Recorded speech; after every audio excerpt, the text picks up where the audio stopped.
Okay, we'll start again. You should have said it's going fine. Yeah, it was going fine. Okay, let's start again. Top. Okay, my name is Evan Weiner. I'm a journalist in the United States. I've been on TV. I did a national radio commentary for years for Westwood One Radio. I've been an author of columns. I've written magazine pieces and an author of a book. I started this thing when I was about 15 years old in 1971 at a 500-watt radio station, and my goal was to just go to baseball games and watch baseball games. But as I did that, 1981-82, it started getting boring real fast because after 50, 60 games, they were all the same. I happened to cover the 1982 football strike. I was the one who broke it to America that the football strike was over when Gene Upshaw, who at that point was an executive with the National Football League Players Association, I went into the bathroom with him, not together, but we happened to be there at the Sheraton on 7th Avenue and 55th Street, Manhattan. And as we're walking around in the bathroom, he said, "You look like a nice guy. I'm going to tell you the football strike's over." And with that in the bathroom, the football strike was over. And I called WTIC in Hartford and said, "The football strike's over." And they said, "How do you know?" I said, "I just came out of the bathroom with Gene Upshaw, and he told me that." And then we washed our hands. And so I realized that there was more to sports than just playing games. There was the union element. And at the particular time, I didn't realize that until the late 1980s, there was also a major political element. And in the United States, arenas and stadiums are being built on the public dime thanks to the 1986 Tax Act and the 1984 Cable TV Act redistributed monies on cable TV to top-tier channels like ESPN at the time and regional networks, and sports owners glommed onto it, and they've been able to pay players thanks to TV monies. So doing that and Gene Upshaw in the bathroom and finding out the human side of players, not necessarily ever talking to them about the game. George Young, who's the architect of the New York Giants' two Super Bowl championships as the general manager, was a Kremlinologist, and he would tell me all about the history of Lenin and Stalin and other things. So I got to know the other side, which I found far more intriguing than just the game. A lot of people like the game, and it's entertaining, but that's all it is. It's a game. That's great. So, tell me about your interest in Jews and sports, and you know, you can also sort of where it's been sort of applicable. So, in other words, you didn't do this probably just to do it. There was probably a reason that you got into this.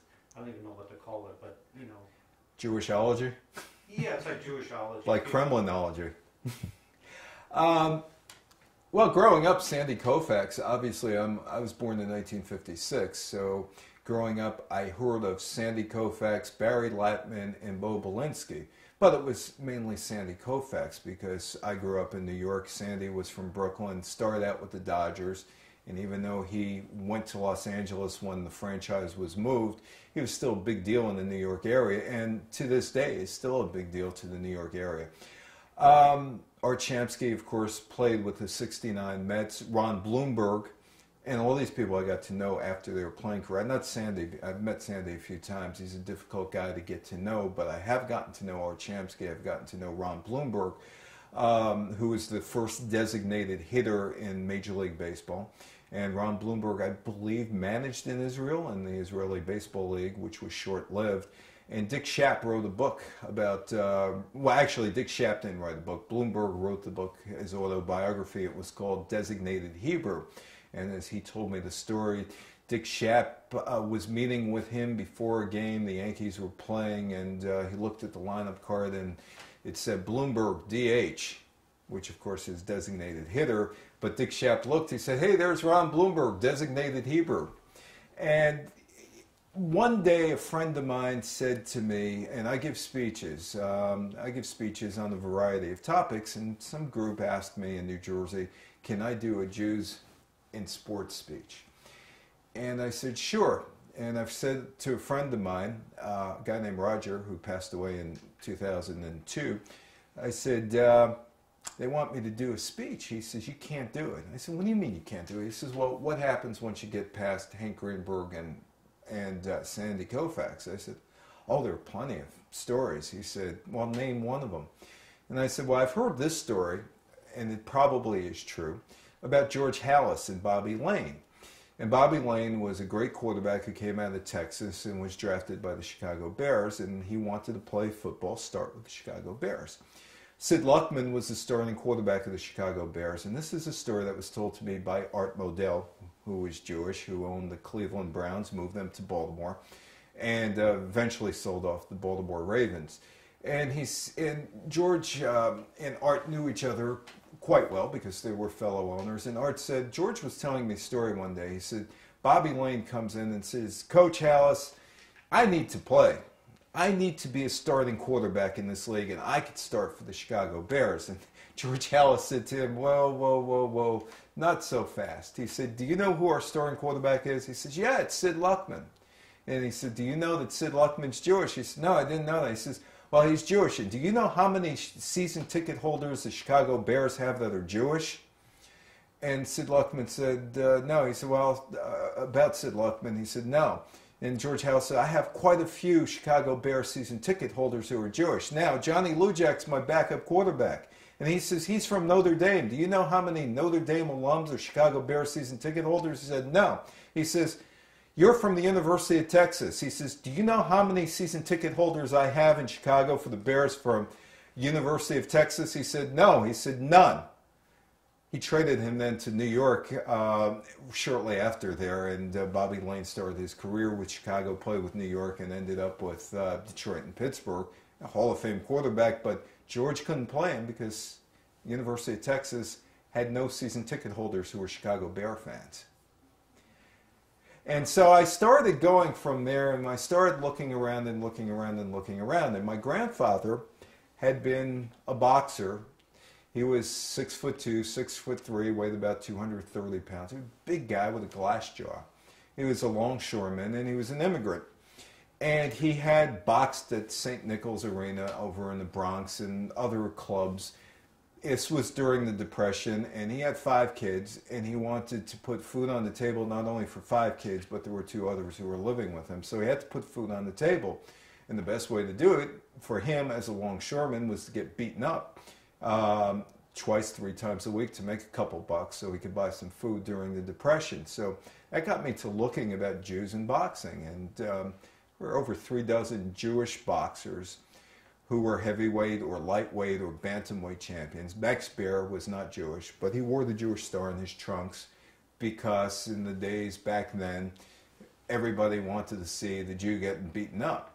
And Max Baer would go out there with the Jewish star in the trunk, figuring that it would draw more people and he would get a bigger piece of the gate. He wasn't Jewish, but it worked for him. And of course, his son Max Baer Jr. played Jethro Bodine on the Beverly Hillbillies. But I looked that up, and I looked up the early days of basketball, and a lot of the basketball rules and strategies were devised by Nat Holman and Claire B. And then subsequently going on from there, there was Red Holtzman and Red Auerbach. But if you look at both boxing and pro basketball, say from about 1949, 1950, 1951, you will find an awful lot of Jews play pro basketball, and there were an awful lot of Jews in boxing. And that kind of changes after World War II. And the reason why most people think is the installation of the GI Bill. The Jewish kids trying to get out of the ghettos, whether it was the ghetto in Brooklyn or whether it was the Lower East Side of Manhattan or if it was in Philadelphia or in Washington, they had to fight their way out of the ghetto, that they weren't advancing. And one of the ways they did it was through sports whether it be boxing, whether it be basketball. And if you look at the very early days of the National Basketball Association, when it wasn't even the National Basketball Association, it was something called the Basketball Association of America, which started in 1946. And you go through the rosters, you will find a disproportionate amount of Jews on the roster in relationship to the population of the United States. Ozzie Scheckman scored the first 2 points in the National Basketball Association, a Knicks-Toronto game up in Toronto in 1946. And there was people like Jerry Fleischman and Ralph Kaplowitz. And you go through the rosters and you look at it and you say, hey, wait a minute. There is a disproportionate number of Jews compared to the population of the United States. The Jewish kids were boxing. Doesn't take much to box. All you need is a pair of gloves and somebody else to fight.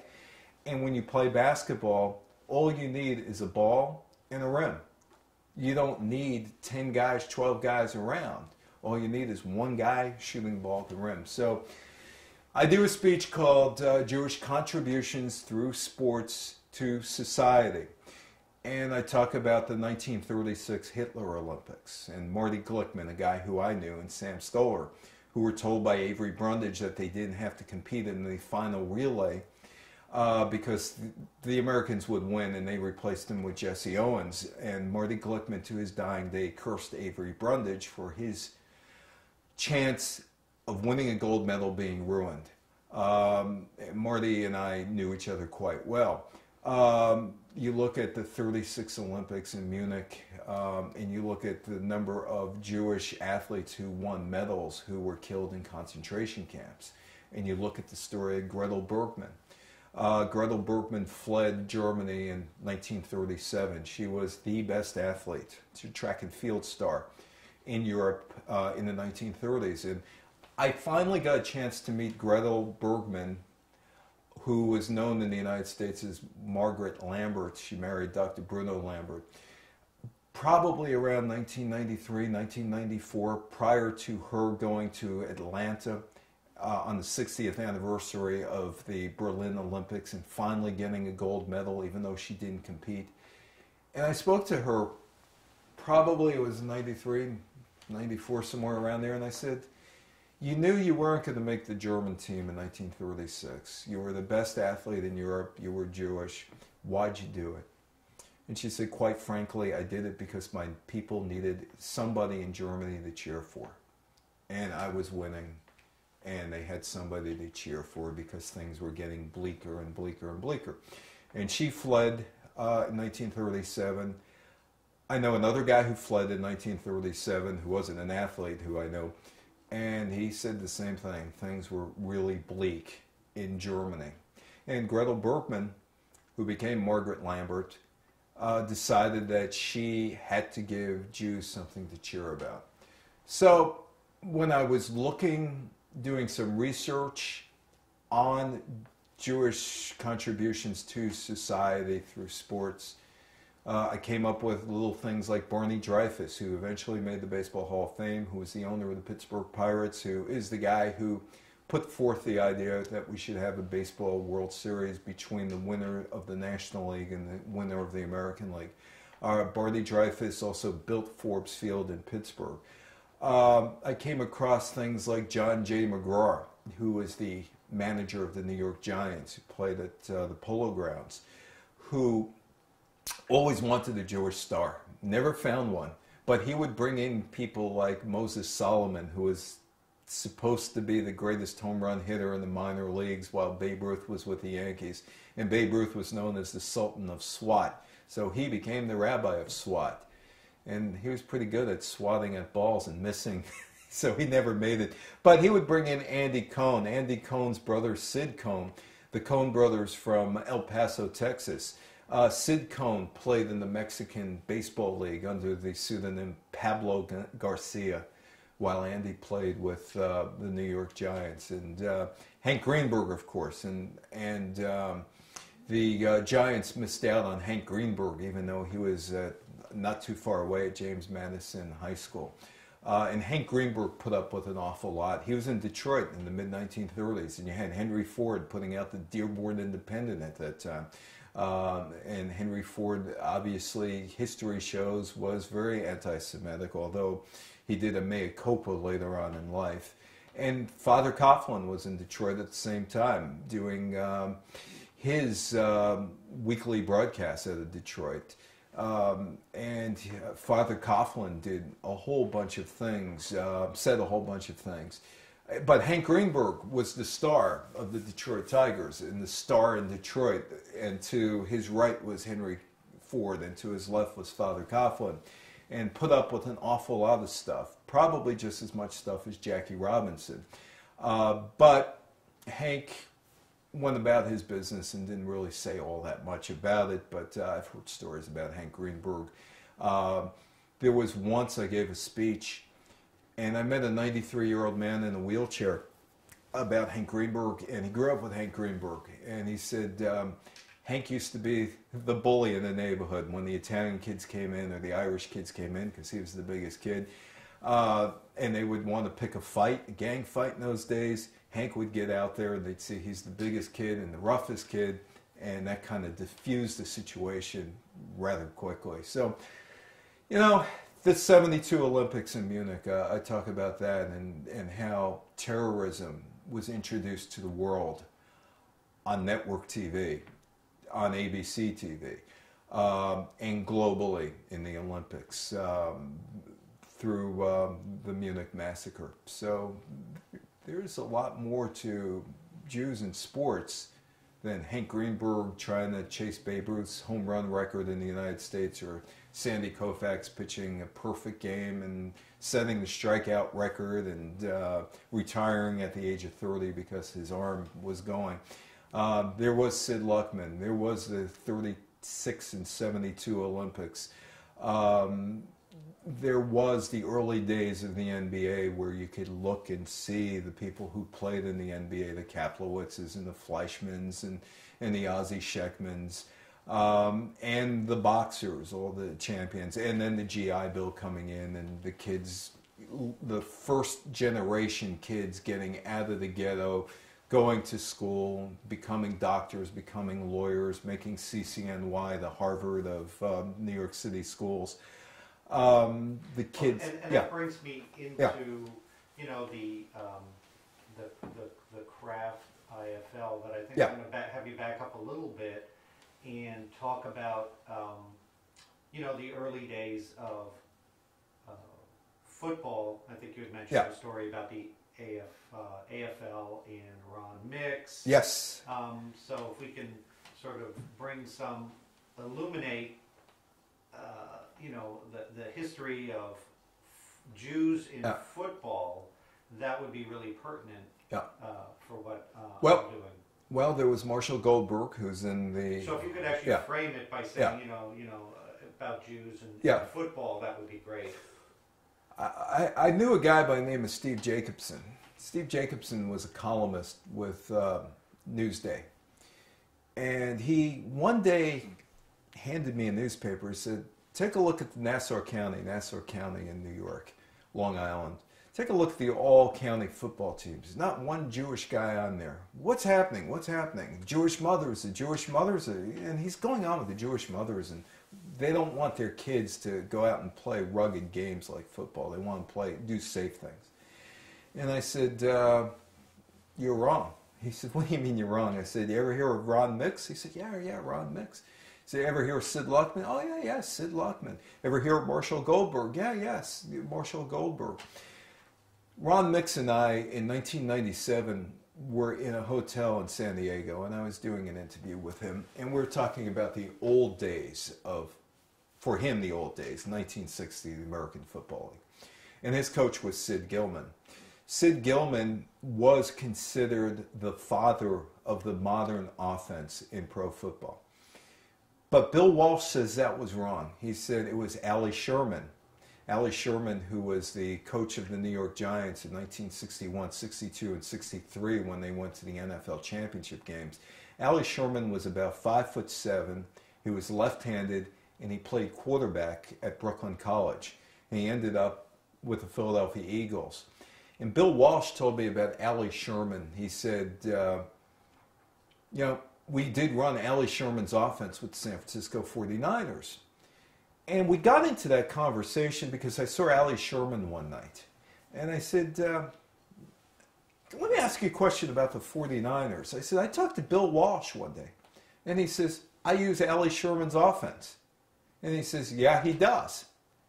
And I said, what's this little old Jewish left-handed quarterback who's this tall having an influence on Joe Montana and Dwight Clark and all? He said, basically the offense, the West Coast offense, was my offense that we started in the 1940s when I was in Philadelphia, and then he became a coach with the New York Giants. And he brought that offense into the New York Giants in 1961 when he took over. He brought Y.A. Tittle as the quarterback. They ran that offense, and they went into 3 championship games.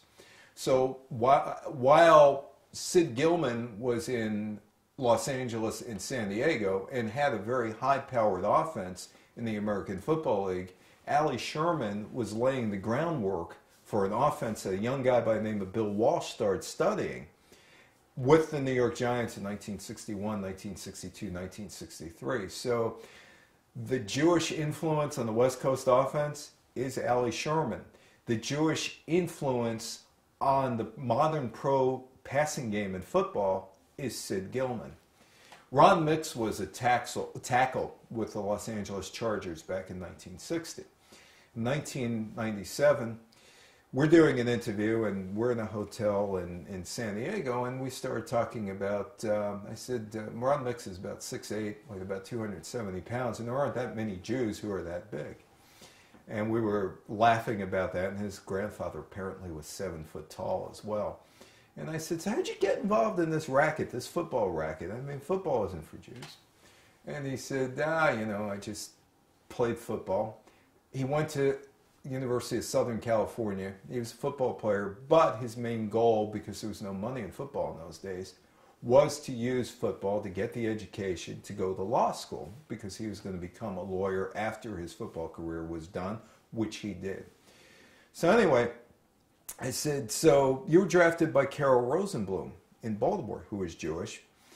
And Carroll Rosenblum had hired George Young eventually, the architect of the New York Giants 1986 and 1990 Super Bowl champion, and arguably still having his imprint on 2 subsequent championships, because he hired Ernie Accorsi as his assistant, who became the general manager of the Giants, who drafted Eli Manning. And I remember when he drafted Eli Manning, he said, this guy's going to bring us Super Bowls one day.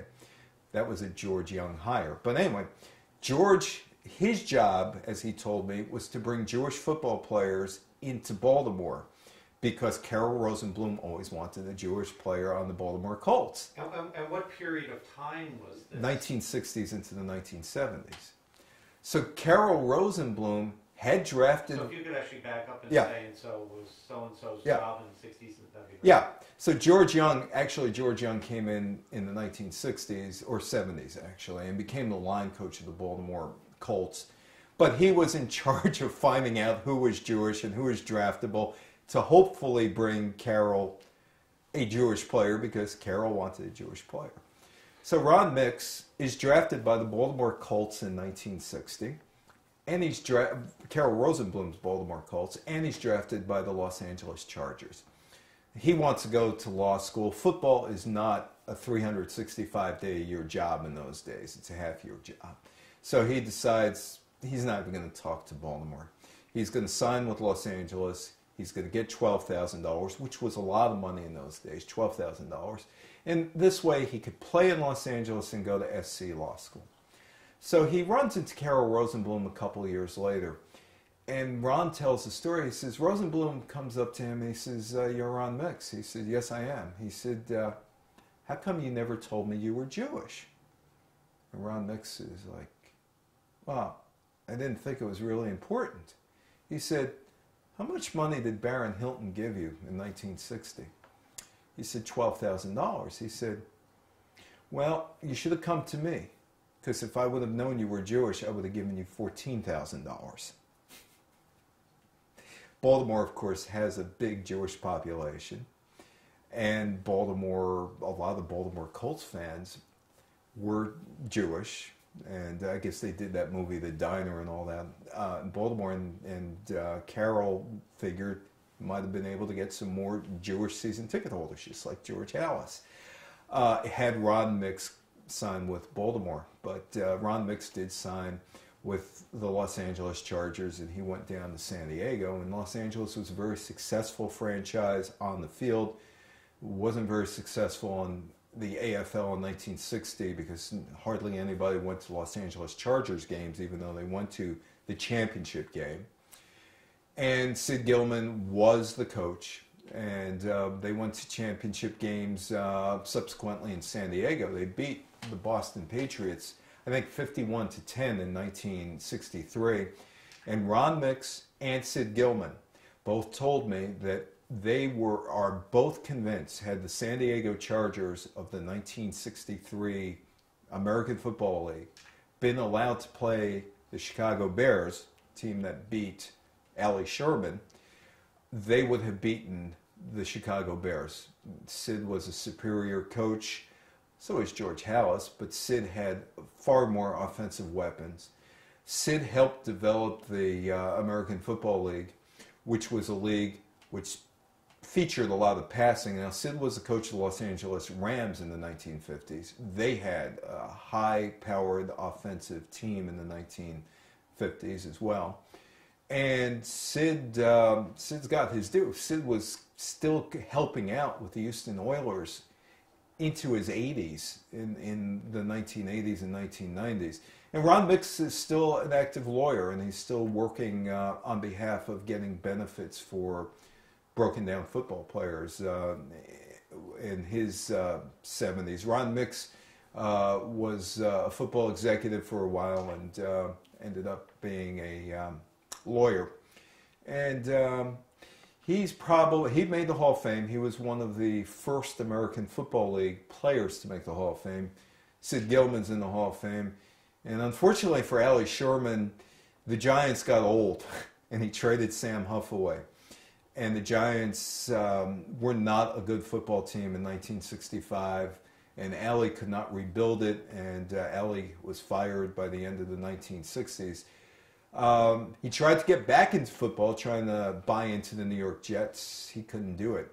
Other Jewish, you talked about, or we're supposed to talk about Robert Kraft. And Robert Kraft is now the heart and soul of the National Football League. Wellington Mara, the Giants owner, was the conscience. Dan Rooney is still probably the conscience, but Robert Kraft, as far as ownership goes, now is the heart and soul. But before there was Robert Kraft in the 1960s, there was Sonny Werblin, who owned the New York Jets. Sonny Werblin bought the New York Titans football team in early 1963. And Sonny Werblin, if you look at the history of football today, in terms of what the NFL looks like, it would not look the same without Sonny Werblin. Sonny Werblin was an owner of the New York Jets for just 5 years. He should be in Pro Football's Hall of Fame as a builder. Nobody ever talks about him as a builder or as Hall of Fame material. He purchased the bankrupt New York Jets with Leon Hess and Townsend Martin and Phil Island and Donald Lewis, in 1963 for about $1 million. They completely turned that franchise around. They went out and signed Matt Snell and others, Jerry Philbin. But the most important thing Sonny Werblin ever did was not as the New York Jets owner, as a football contributor. Sonny Werblin got involved in the TV negotiations between the American Football League and NBC in 1965. Bill Paley, and you're talking about Bill Paley, who was Jewish, and David Sarnoff, who was Jewish, and Sonny Werblin, who's Jewish. There's a lot of Jewish confluence here. Bill Paley outbid Sarnoff. Bill Paley, CBS, outbid Sarnoff's NBC for the rights to the National Football League. Two football leagues back in those days, National Football League, American Football League. This is 1964. Sonny Werblin worked for Lou Wasserman over at MCA, which was an entertainment company. And they did business with Sarnoff on primetime TV with shows. So Sonny Werblin knew Sarnoff. Sarnoff knew that Werblin headed the group that owned the New York Jets. Sarnoff calls Werblin and says, how much money did Paley give to the NFL? And I'm cleaning up the language. And Werblin said, about 35. Oh, okay. About $35 million. He said, I'll give you a penny more and I'm going to build the American Football League. With that money, Sonny Werblin was able, and also other AFL owners, were able to go out because they got the money and sign the top college talent and drive up the price of college talent. Joe Namath was signed for $127,000 a year or $133,000 a year. He had a $427,000 contract in 1965 for 3 years. Frank Ryan, who was the quarterback of the Cleveland Browns for Art Modell, was making $13,000 a year, and all of a sudden Joe Namath is making over $100,000 a year as a rookie with the New York Jets. And that's all Sonny Werblin's fingerprints. He got the TV deal done. Because the TV deal was done, because money was being spent at a more rapid pace, the owners of the National Football League and the owners of the American Football League decided, we can't do this anymore. We don't want a bidding war. Let's merge the leagues, and they went through congressional approval, got the leagues done. Lyndon Johnson signed the American Football League, National Football League merger in October of 1966. By 1968, Werblin's team was the best team in football. They won the Super Bowl. But Werblin was gone. He had a fight with his partners, and he was out of football. So, but Werblin comes back. Werblin comes back in football, but not as an owner. He comes back as New Jersey's representative to build a new stadium at the Meadowlands, and his target is the New York Giants. And he gets the New York Giants to move across the river, and basically all the Giants have to do moving across the river is just pay the telephone bill at the Meadowlands. So Werblin impacts 2 franchises, impacts 2 leagues. He's not in Pro Football's Hall of Fame. Should be in Pro Football's Hall of Fame. But he impacts the National Football League, the American Football League, the New York Jets, and he moves the New York Giants across the Hudson River to the Meadowlands. But what you're saying really is the effect that Jews are having on football is not in playing the game, but in managing it. Managing and the I game. think, and this is the thing that, you know, this is the place that I think most people think of, you know, as Jews, their involvement. I mean, when I did a quick search on the internet, I saw that 38% of the NFL teams were, you know, were owned in some way, in some fashion by Jews. Yes. And I couldn't find more than a dozen players. I could be wrong, but I couldn't find more than a dozen players. And so here we have this, obviously, this disparity between, you know, owners' percentage and playing percentage. Not that it's a direct link, of course, but, you know, what I'm interested in is you've got a league in Israel. Yes. You know, which has only been in place for less than 5 years, and it's growing like wildfire over there. You know, there are 10 teams from all over the country, and you've got people who want to play. You know, and they are playing. You know, and you've got observant Jews who couldn't play. You know, like for instance, the story about Alex Swyka. Yeah. You know that story, right? I mean, if you have an opinion about that, I'd like you to talk about that. But it's indicative of, you know, observant Jews. And then you've got, you know, Jews who live in Israel as well as Arabs, you know, as well as, you know, non-Jews who are, you know, being either enrolled or finding out about it and playing about it. And, you know, so it's like, number one is, why aren't there more Jews? Is it truly a matter of size? And is it a matter of mothers? You know, what is the reason behind that? And why are they playing in Israel? You know, those are the things which I really want you to maybe look outside of your, you know, normal speech and kind of address from a background of knowing what you know about, Jews in sports, but specifically, we're talking football here. Well, the Jewish population in the United States is very small. When you look at one of the reasons the National Football League is failing globally, it's not because of the game, it's that there is no support system for the game, except in British Columbia, outside of the United States, that plays American football. So you've cut off a good chunk of the world that does not play American football because it's simply not played. I mean, in the United States, you go from Pop Warner to junior high to high school to college and the pros. You don't have that support system except now in British Columbia and a couple other places here or there, American territories. So you just don't have that. The NFL has failed going into China. I don't know if the NFL has Tel Aviv on their radar in terms of playing a game eventually there. I kind of doubt it right now. But in order to play football, you have to have a support system. You have to have somewhere 6-year-olds could play, 8-year-olds could play, 12-year-olds can play. Now, why do you think that the NFL wouldn't have them on their radar? Because at this point... You could frame it with the NFL. Yeah, at this point, the NFL is desperately just trying to establish a toehold in London, to get games in there, to get, as they look at it, as the gateway to Europe. They know that they could get into Mexico. They know they could get into Canada. But they got Mexico and they got Canada. They got North America. When you look at the NFL experience starts with kids playing football. You don't have kids playing football in most places. And Israel's a rather small country. There aren't that many people there.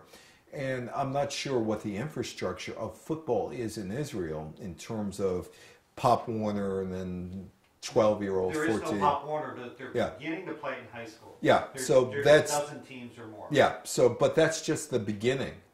You really need a support system. Like all the sports need a support system. I mean, here in the United States, Pete Stemkowski, who played hockey, we were talking one day about why hockey hasn't taken off in the United States, a la baseball, a la football, a la basketball.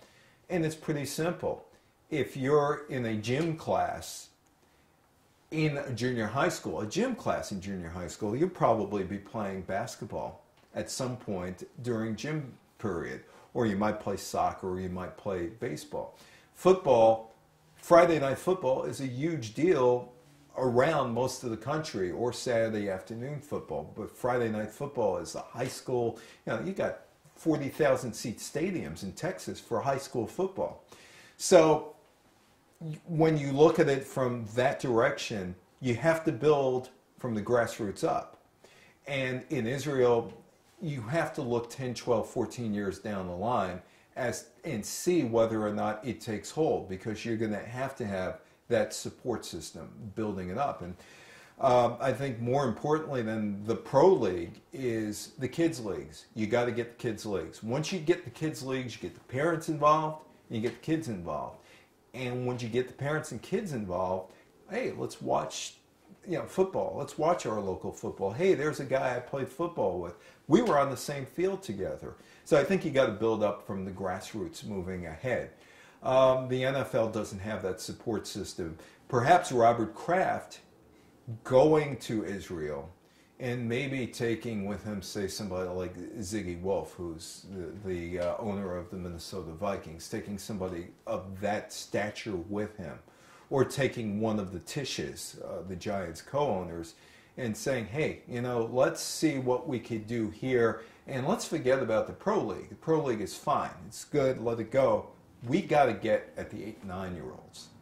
And that's how you do it. The grassroots marketing, the NFL, I think it's got the NFL for 60 or whatever it's called right now. It's the IFL. Yeah. But don't you think that they need, that's what Israel needs? Yeah. Is to have a league where the kids have something to look up to. Yes. Other than television, is they need to see something right in front of them. Yeah.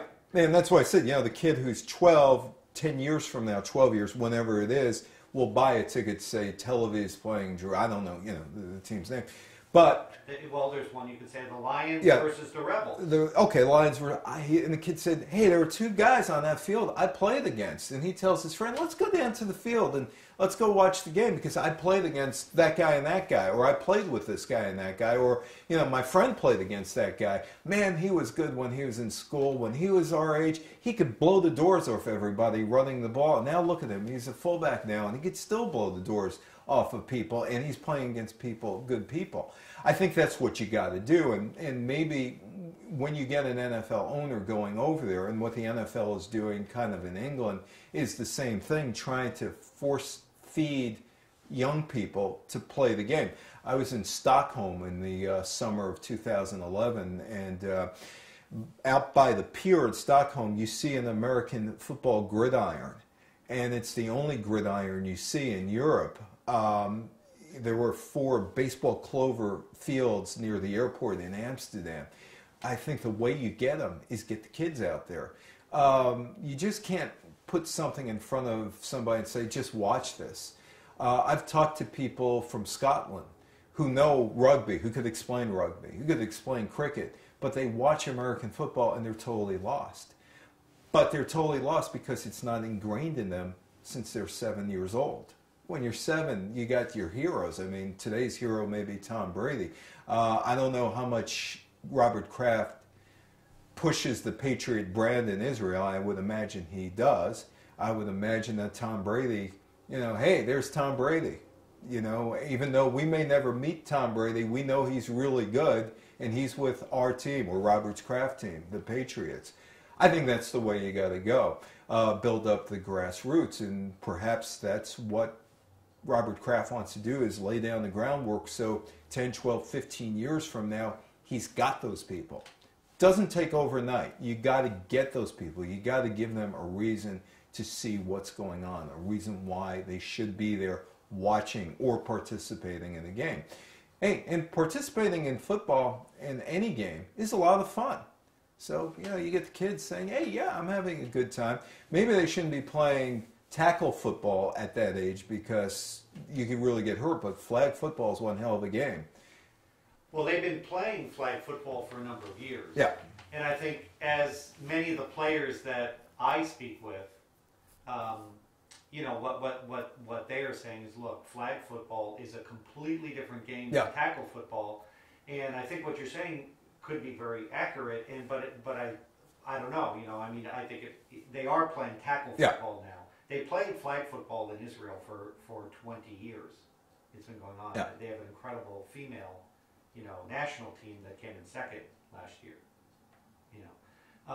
But I think you're right, or at least that's what some of the thinking I hear is about, putting a tackle in high school, which is what they're doing. And I don't know if you probably didn't hear that, but Robert Kraft's